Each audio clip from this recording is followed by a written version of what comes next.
Hi everyone, welcome to BUZ Banter. I'm Mernwyn. And I'm Moh. And we're talking about, well, something that was a big part of our childhoods. Yeah, Xena and Hercules. Yes. The wonderful cheesy 90s.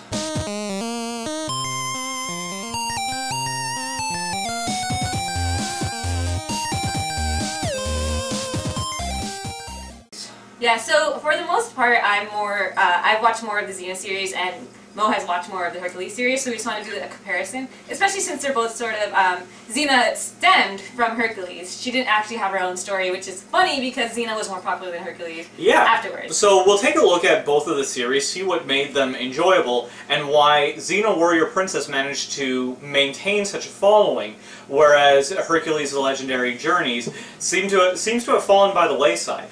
Why isn't it nearly as well loved? Well, that's because, and I'm gonna say this, the main thing Xena had going for it, other than was because she had that love story with Gabrielle, and it caught a lot of attention because of that. And it did. Hercules didn't have that, and that's why they played it. Yeah, they played up on it later on and everything, because there was obviously the whole fan service thing with Xena Warrior Princess, which Hercules just didn't have. But I actually attribute it to something else, but we'll get into it in a minute. So, as Mernwyn said, started off with just Hercules' The Legendary Journeys, and Xena was initially supposed to become a reoccurring character. She was so popular in the early episodes that they figured, no, you know what, let's just do a spin-off about her. And every now and again they can cross paths, which, as it turns out, was the right way to go. It worked out very well for both franchises. So, Hercules starts off with the bar fight. Then he comes home, and for no apparent reason, his wife and 2 children are burned to death in their beds by Hera. First episode! Kid-friendly.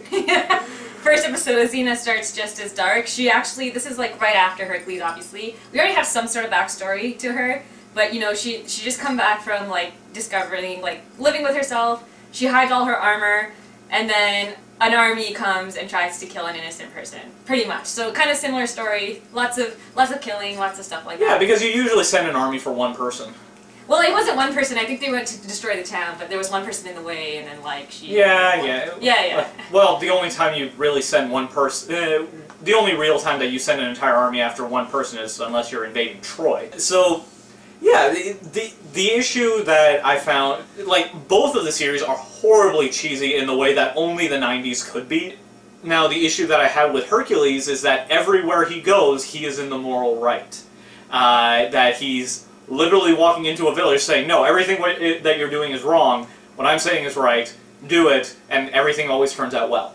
And I think that's another reason why Xena was more successful, is because she had this struggle between good and evil, and there's always a fine line where she would actually turn.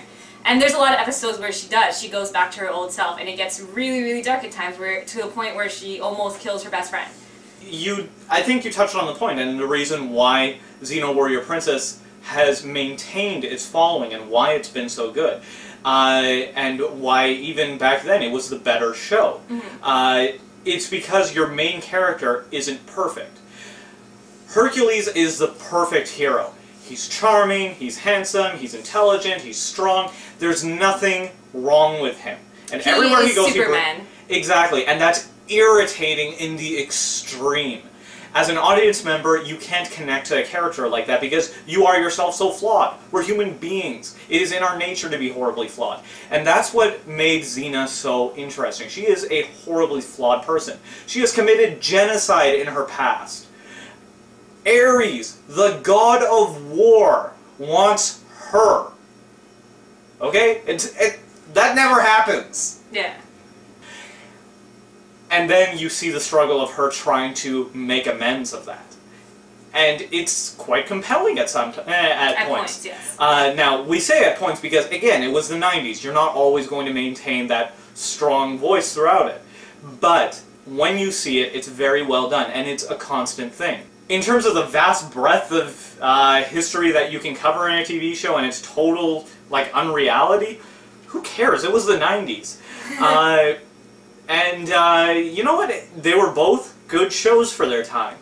The thing is, Xena Warrior Princess won out in the long run simply because it spoke to something that that was a little bit more timeless. The idea of overcoming one's flaws and making a better life for yourself despite your history. And it did so very successfully, and it's probably why it's still as beloved today as it was back then. Maybe even more so. Maybe. Maybe, that's debatable. But that's a debate for another video, another time. But until then, and we're probably not going to have that debate, so not even until that time, I'm Moh. I'm Mernwyn. Follow us on our parent website at boxofficebuzz.com. We will see you when we see you.